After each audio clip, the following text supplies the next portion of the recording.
Guys కొంతమంది strategy 90% యాక్యురసీతోనైతే ఉంటది. But guys at the end వాళ్ళు అయినా సరే లాసెస్ అయితే ఉంటారన్నట్టు. బట్ కొంతమంది ఉంటారు ప్రొఫెషనల్స్, వాళ్ళ స్ట్రాటజీ యాక్యురసీ అనేది జస్ట్ 40% ఉంటది. అయినా సరే వాళ్ళు ఎట్ ది ఎండ్ ప్రాఫిట్లు అయితే ఉంటారన్నట్టు గైస్. సరేనా?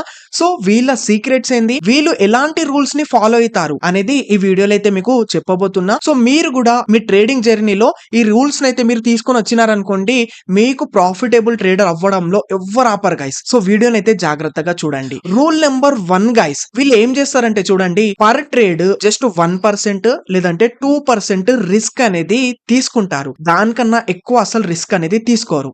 ఓకేనా? సో నేను చాలా మందికి చూసిన, కొత్తగా ఎవరైతే ట్రేడింగ్ చేస్తారో, స్టార్టింగ్ లో ఎవరైతే ట్రేడింగ్ చేద్దామని వస్తారో వాళ్ళు ఏం చేస్తారంటే చూడండి, ఒక్కొక్క ట్రేడ్ లనే 10% లేదా 20% అనేది రిస్క్ అనేది తీసుకుంటారు. అంటే ఎగ్జాంపుల్, వాళ్ళ అకౌంట్ లో 10,000 రూపీస్ క్యాపిటల్ ఉందనుకోండి, వాళ్ళ అకౌంట్ లో 10,000 రూపీస్ ఉన్నాయి అనుకోండి, వాళ్ళు ఏం చేస్తారంటే చూడండి, ఒకే ట్రేడ్ లో డైరెక్ట్ గా 1000 రూపీస్ రిస్క్ లేదంటే 2000 రూపీస్ రిస్క్ అనేది పెట్టేస్తారు. వాళ్ళ ఎక్స్పెక్టేషన్స్ అనేవి ఎట్లుంటాయంటే, ఇప్పుడు నేను 1000 రూపీస్ రిస్క్ పెడితే నాకు డైరెక్ట్ గా 1000 రూపీస్ ప్రాఫిట్ వస్తుంది, లేదంటే 2000 రూపీస్ అట్లా ప్రాఫిట్ తీసుకుందామని వాళ్ళు ట్రేడ్ అనేది తీసుకుంటారు. బట్ మనకు తెలిసిందే, ట్రేడింగ్ అనేది ఒక ప్రాబబిలిటీ గేమ్. మనకు ఏ ట్రేడ్ ప్రాఫిట్ ఇస్తుందో మనం చెప్పలేం కాబట్టి వాళ్ళు ఆ విధంగా రిస్క్ పెట్టుకుంటారు. లైక్ 2000 ఒకే ట్రేడ్ లో పెట్టినారనుకోండి, ఏమైతుంది at the end stop loss అయితే హిట్ అవుతుంది. ఒక ట్రేడ్ లో 2000 రూపీస్ లేపేస్తారు. అలానే ఇంకొక ట్రేడ్ తీసుకుంటారు, సేమ్ అలానే ఇంకో 2000 పోయినాయి అనుకోండి. సో ఒకేసారి ఏమైతుంది, 2 ట్రేడ్స్ లోనే డైరెక్ట్ గా 4000 రూపీస్ ఒకే డే లో వాళ్ళైతే లాస్ అనేది చేస్తారు. సో వాళ్ళ అకౌంట్ ని చూస్తే ఎంత ఉంటాయి, 6000 ఉంటాయి. అరే ఏంది ఒకటేసారి ఇంతగానం నాకు లాస్ అయిపోయిందని కొంచెము ఫోములు వచ్చేస్తారు అన్నట్టు, భయపడిపోతారు. భయపడి ఏం చేస్తారు, అరే నేను 4000 రూపీస్ లాస్ అయినా కదా, దీన్ని ఎట్లయినా రికవర్ చేయాలనే మైండ్ సెట్ లకు వెళ్ళిపోయి ఓవర్ ట్రేడింగ్ అనేది చేయడం స్టార్ట్ చేస్తారు. దాంతో ఏమైతుంది, టోటల్ గా వాళ్ళ ఎంతైతే క్యాపిటల్ ఉండేనో క్యాపిటల్ మొత్తం లూజ్ చేసుకొని జీరో దగ్గరికి అయితే వచ్చేసారు అన్నట్టు. అర్థమవుతుంది కదా?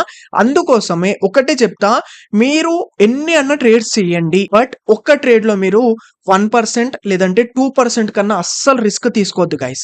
లైక్ ఎగ్జాంపుల్, మీరు స్కాల్పింగ్ చేసినారనుకోండి, అంటే 1 మినిట్ టైం ఫ్రేమ్ లో మీరు చిన్న మూమెంట్స్ క్యాప్చర్ చేస్తారు కొంతమంది స్కాల్పర్స్.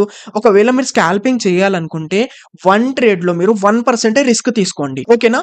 ఎగ్జాంపుల్, మీ దగ్గర 10,000 రూపీస్ క్యాపిటల్ ఉంటే మీరు 1 ట్రేడ్ లో జస్ట్ 100 రూపీస్ రిస్క్ తీసుకోండి, ఒకవేళ మీరు స్కాల్పింగ్ చేస్తే. ఎందుకంటే స్కాల్పర్స్ మల్టిపుల్ ట్రేడ్స్ అనేవి చేస్తుంటారు. 1 డే లో 10 ట్రేడ్స్ 5 ట్రేడ్స్ అట్లా మల్టిపుల్ గా ట్రేడ్ చేస్తారు. అందుకోసమే 1 ట్రేడ్ లో జస్ట్ 1% తీసుకోండి. ఒకవేళ మీరు ఇంట్రాడే లాగా చేయాలి, లైక్ ఎగ్జాంపుల్, నేను 1 డే లో ఒక 1 ట్రేడ్ లేదంటే 2 ట్రేడ్స్ చేస్తా అండ్ మినిమం ఒక 15 మినిట్ టైం ఫ్రేమ్ లో చేద్దామని మీరు డిసైడ్ అయితే, మీరు 1 డే లో 2%, ఐ మీన్ 1 డే అని కాదు, 1 ట్రేడ్ లో 2% కన్నా ఎక్కువ రిస్క్ తీసుకోవద్దు. అంటే 10,000 క్యాపిటల్ లో 2% రిస్క్ అంటే 200 రూపీస్ రిస్క్ గైస్. అర్థమవుతుంది కదా? ఈ విధంగా అయితే మీరు తీసుకోండి. ఒకవేళ స్టాప్ లాస్ హిట్ అయినా సరే మనకి ఎక్కువ గిల్టీ అనేది ఉండదు. ఎందుకంటే 100 రూపీస్ 200 రూపీస్ 10,000 లో దాన్ని బట్టి చూసుకుంటే చిన్న అమౌంటే. సో ట్రేడ్ లాస్ అయినా సరే మనకు ఒక ఫీలింగ్ అనేది రాదన్నట్టు, మన ఎమోషన్స్ అయితే కంట్రోల్ అనేవి ఉంటాయి అన్నట్టు. అర్థమవుతుంది కదా? అందుకోసమే చెప్తున్నా, ఇది రాసి పెట్టుకోండి, 1 ట్రేడ్ లో 1% లేదంటే 2%. That's it guys. ఓకేనా? ఇప్పుడు రూల్ నెంబర్ 2 వచ్చేసి గైస్, మీరు డిసైడ్ అయిపోండి, మీరు 1:2 తీసుకుంటారా, 1:3 1:4 లేదంటే 1:5 అనేది. ఇప్పుడు కొంతమందికి ఈ డౌట్ కూడా వస్తుంది, అసలు 1:2 1:3 అంటే ఏంది బ్రో, కొత్తగా ఉంది అని మీకు ఈ డౌట్ కూడా వస్తుంది. 1:2 1:3 1:4 1:5 అంటే ఏంటంటే చూడండి, ఇప్పుడు ఎగ్జాంపుల్ కోసం మనం 1 ట్రేడ్ లో ఒక 2% అంటే 200 రూపీస్ రిస్క్ తీసుకుంటున్నాను నేను 10,000 క్యాపిటల్ లో. రిస్క్ 200 తీసుకుంటున్నా, ప్రాఫిట్ వస్తే 400 తీసుకుంటున్నా అనుకోండి, దాన్ని మనము 1:2 అంటాం. అంటే రిస్క్ అయితే స్టాప్ లాస్ హిట్ అయితే 200, టార్గెట్ వస్తే 400, దీన్ని మనము 1:2 అంటాం. 1:3 అంటే 200 రూపీస్ రిస్క్, 600 రూపీస్ టార్గెట్, దీన్ని మనం 1:3 అంటాం. ఇలానే మీరు 1:4 లేదంటే 1:5 మీరు తీసుకోవచ్చు. మీరు డిసైడ్ అయిపోవాలి, మీరు ఏ రిస్క్ మేనేజ్మెంట్ పైన వర్క్ చెయ్యాలి అనుకుంటున్నారు. నేను మీకు ఈ డౌట్ కూడా వస్తుంది, సో నేను ఏది తీసుకుంటే బెటర్ బ్రో, ఏ రిస్క్ మేనేజ్మెంట్ 1:2 తీసుకుంటే బెటరా, లేదంటే 1:3 1:4 లేదంటే 1:5 ఏది తీసుకుంటే బెటర్ అని మీకు డౌట్ వస్తుంది. చూడండి గైస్, నేను సింపుల్ గా చెప్తా, మీ ఎమోషన్స్ ఎట్లా కంట్రోల్ ఉంటాయో చూసుకోండి. లైక్ ఎగ్జాంపుల్ చూడండి, ఇప్పుడు 1:5 తీసుకున్నా అనుకోండి, నేను ఏం చేస్తున్నా, ₹200 రిస్క్ తీసుకుంటున్నా, వస్తే ₹1000 టార్గెట్ తీసుకుంటున్నా. బట్ గైస్ మనకు ప్రతిసారి ఈ విధంగా అయితే రాదు కదా.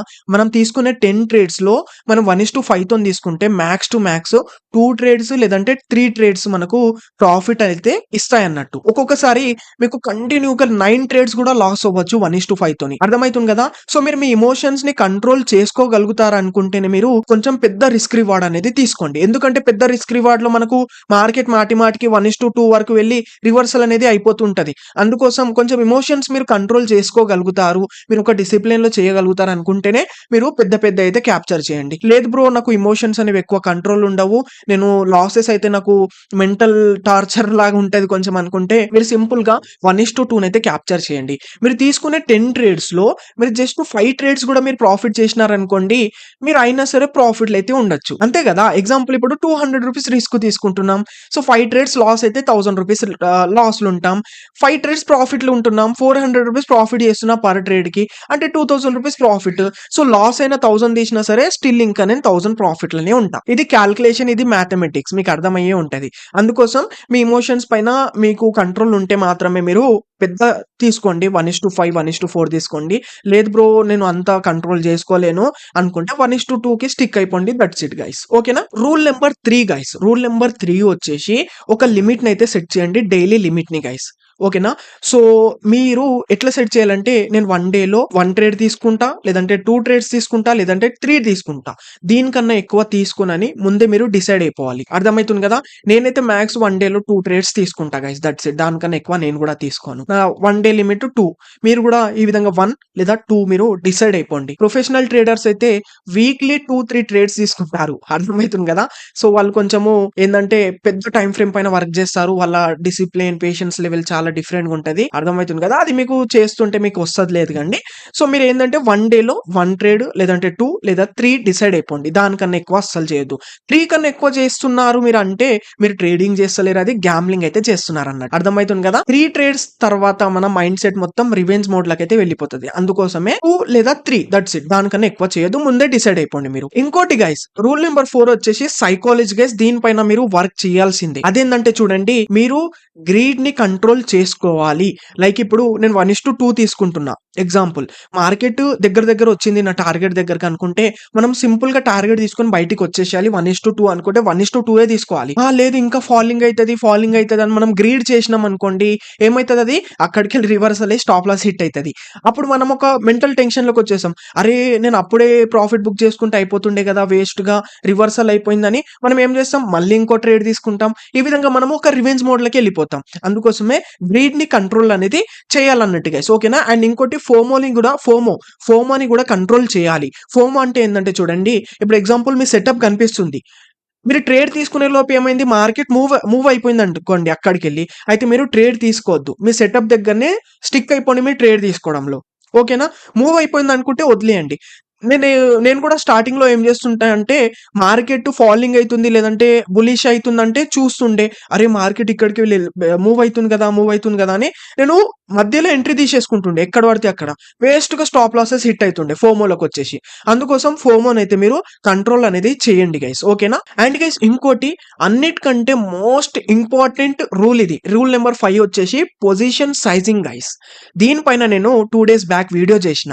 మనం ట్రేడ్ తీసుకునేటప్పుడు మనం స్టాప్ లాస్ ఎక్కడ పెట్టుకోవాలనుకుంటున్నాము, ఎంత లాట్స్ తీసుకుంటే మనకు, ఇప్పుడు నేను 2% రిస్క్ తీసుకోవాలని చెప్పిన కదా, నాకు 200 రిస్క్, నాకు 200 లాస్ అవ్వాలనుకుంటే నేను ఎన్ని లాట్స్ తీసుకుంటే నాకు నా రిస్క్ మేనేజ్మెంట్ అనేది కరెక్ట్ నాకు ఒక దాంట్లోకి వస్తుంది అనేది, ఇది ఇంపార్టెంట్ అన్నట్టు. అంటే మనం లాట్ సైజు, పొజిషన్ సైజ్ అయితే మనం క్యాలిక్యులేట్ చేసుకోవాలి ట్రేడ్ తీసుకునే ముందు. లేదంటే మీరు ర్యాండమ్ గా ఎంత పడితే అంత మీరు లాట్స్ తో తీసుకున్నారనుకోండి, మీ రిస్క్ మేనేజ్మెంట్ అనేది డిస్టర్బ్ అయిపోతుంది. ఓకేనా. మీరు 200 రిస్క్ తీసుకోవాలనుకున్నారు, బట్ కొన్ని లాట్స్ ఎక్కువ తీసేసుకున్నారు అనుకోండి, క్యాలిక్యులేట్ చేసుకోకుండా ర్యాండమ్ గా లాట్స్ ఎక్కువ తీసుకుంటే మనం ఏమైతుంది, 200 రిస్క్ పోయి 500 రిస్క్ అయిపోతుంది. అది దాంతో మొత్తం జీరో అయ్యే ఛాన్సెస్ ఉంటాయి. అందుకోసం మోస్ట్ ఇంపార్టెంట్ ఇది పొజిషన్ సైజింగ్ అనేది చాలా ఇంపార్టెంట్. దీనిపైన నేను already 2 days back video upload చేసిన. ఇక్కడ మీకు కనిపిస్తుంది కదా, ఇక్కడ కనిపిస్తుందా. సో దీనిపైన క్లిక్ చేయండి. So lot size, position size ని మనం ఎట్లా క్యాలిక్యులేట్ చేయాలనేది నేర్చుకోండి. దీనిపైన క్లిక్ చేయండి ఇప్పుడు.